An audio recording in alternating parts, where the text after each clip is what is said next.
Assalamualaikum warahmatullahi wabarakatuh. Ashama harka fuunee kabajamtoota daawwattoota keenya akkam jirtan nagaa jirtanii an nagaa jira galata rabbii isinillee akka nagaa qabdan abdii rabbiirraa hin qabaa akkam jirtan nagaa keessanii fayyaadha alhamdulillahi rabbil aalamiin har'a qofalleen xiqqoola hinarraa jedhee wayyaa dhufee jira har'allee garuu sagaleen kiyya sirriitti dhaga'amu dhiifama isiniin jedha sagaleen kiyya dhaga'amuu dhabuu isaatiif har'a kun maatii kiyya hundaayyuu ofirraa geessee kophaa kiyya dhufe dhimmi kophaa keessa fide maali yoo naan jettan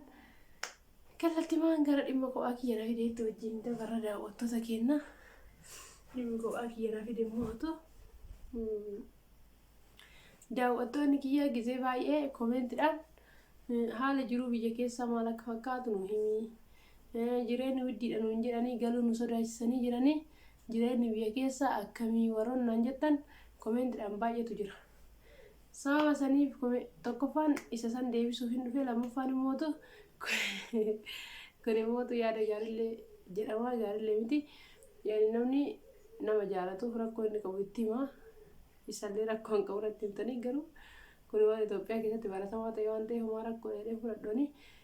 piraankii gisee hojjettu maaliif saalonii tokkocha bichatti hojjetta maaliif iddoo jijjiirtee hojjennee jettan immootu kana lachiifuu deebisni qabadhe dhufeera haga xumura viidiyoo kiyyaa wajjin turan affeeraa kiyya kallattimaan tokkoffaa gara jireenya biyya keessaa maal fakkaata nutti minaan jettanitti dabarra jireenya biyya keessaa alhamdulillahi rabbil aalamiin inuma jirra kunoo jiraata jirra garuu mootoo isinitti qalladuuf osoo hin taane qubna garii dhugaatii wajji haasa'uuf hin dhufe heeshi warri kenna hin galinaa jireenyi kabbaadha nuun jedhanii jetteerta bu'eetiin biyya takka shamarran biyya alaa jirtu akka galtee biyya keessa teettu namni barbaadu hin jiru maaliif akka ta'e ani hin beeku dhiifama naa godha anillee ta'ee gisee biyya alaa jiru namni gali naan jedhee namni galee hin jiru huma kiyyaa bakka haa amma nagaa alhamdulillahi rabbil aalamiin jedhee galee malee namni yoo biyya arabaa jiraatanii ji'aan dolaara yookaan dinaara fuudhanii garanatti ergan waanuma lafarraa fuudhanii ergan si'a malee wanta rakkatanii gubatanii jibbamanii aggalaammaqamanii yookaan immootu naaqamanii ergan itti fakkaatu warra biyya keessa jirutti isin immootu isintu achi jira isintu beeka waan ta'eef jireenyi keessan isintu beeka waan ta'eef isintu murteessa galuudhaaf isintuyyuu matama keessantuyyuu murteessadha akka galtanillee qabu taasisu isini akka hin galle akka achumatti yeroo keessan gudanillee qabu taasisu isinuma kana maaliif jettee jettan namni biyya keessa jiraachuudhaaf wanta ittiin jiraatu isa barbaachisa malee wanti biyya keessa jiraachuu nama dhorgu hin jiru wantummaan hunduyyuu akkuma duraanitti ni jira waaqatu dabalee malee waaqan dabaluun isaa galanii jiraachuurraa waan nama daangessuu hin qabu galanii jiraachuun dirqama hin barbaachisa garuu birrii qabachuun sirriitti sanuu birrii harka qabaachuun dirqama birrii harka qabaachuu jechuun birrii achi qabattee dhufte isuma saniin jireenya kee fooyyessee jechuu miti isa saniin jireenya kee fooyyessee murteessite inni gaafsi harka qabe achumatti deebita kana osoo hin taane achi yoo galtan namni hunduyyuu fira keessanii namni hunduu isin jaalata fira bichaa osoo hin taane ollaan gooddanyaa namni isin hin barbaanne namni isin hin jaalanne hin jiru hunduu isinitti dhufa hundaahuyyuu hoodhi jettanii yoo facaaftan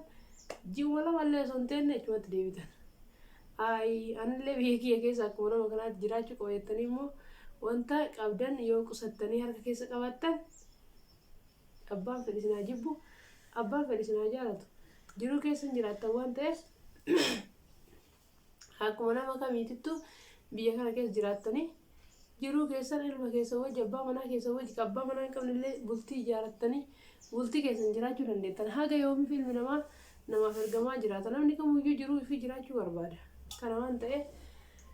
jiruu biyya keessa jiraachuuf kan itti ulfaatu jiruu biyya keessaa immootu warra biyya arabaa deemee dhufetti malee warra biyya kana keessa jirutti miti warri biyya kana keessa jiru bakka itti baran homaa ittiin fakkaatu nu achi deemnee jiruu biyya namaa arginee dhufnee asitti achi deebinee yoo jenne jiruu biyya kanaa barachuudhaaf baay'ee kabbaadidha anumallee baay'ee natti ulfaatee ture amma garuu haa ta'u akkuma nama kamiittuu jiraachaa jira isinillee akkasumatti akkuma nama kamiittuu jiraachuudhaaf achuma osoo jirtan ammarra sa'aatii ammaa kanarraa murteessuu qabdan maal murteessa yoo jettan kanuma harkaa qabdan anumarraa qabdanii qusachuu yoo qusattan takkarra yoo keettan lama taati kanaa jecha tama harkaa qabda sirriitti qusadhaa dinaar takkarra keettan dinaara lama taati yoo madaamiin dinaara lama dinaara sadii isinii keente sanuu yoo irra daanaan isinitti beeku hin jiru sanillee walitti qabdanii mindaa keessa wajji ka ergitan yoo ta'e ka isin ergitan san immoo namni ol isinii kaa'u yoo hin jiru ta'e eessan galtanii biyya keessa jiraachuu dandeettan jiruu yoo biyyoo olma dabalti malee gadi qannasaa deemaa hin jirtu Itoophiyaa keessatti guyyama guyyaa wanti hunduu dabalaa jira malee wanti qannasaa jiru tokko hin jiru itti beekudha gisee wajjin deemudha haala gisee wajjin deemuu yoo beektan yoo biyyoo galtanii jiraachuu dandeettan taqabdan yoo qabattan kennallee asuma yoo ergitan mindallee asuma yoo ergitan gaafa galtan warra keessanuu isin jibba birri sun dhume taanaan akka achitti deebitaniif isin kakaasan malee akkas jiraattan namni isin barbaadu tokko hin jiru isinillee jibbitan namnillee isin jibba yoo tokko harkaan qabaatin maatiin maan isin gargaaraa turtan sun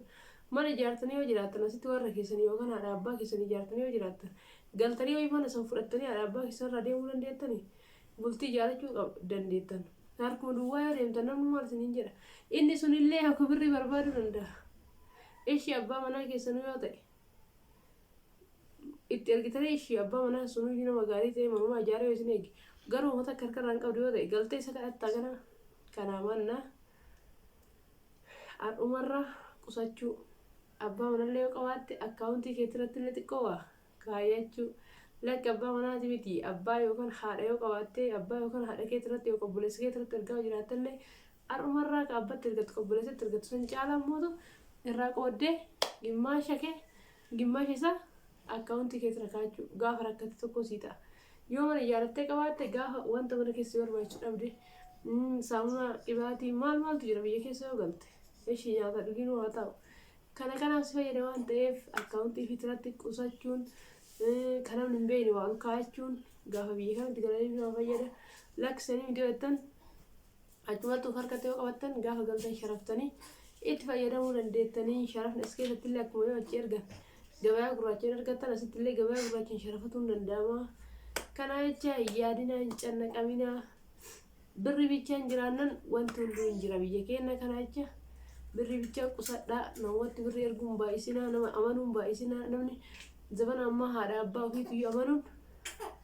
aganama barbaachisaadha ta'ee yaadanii ani gara jireenyatiin kanuma isinii dhaama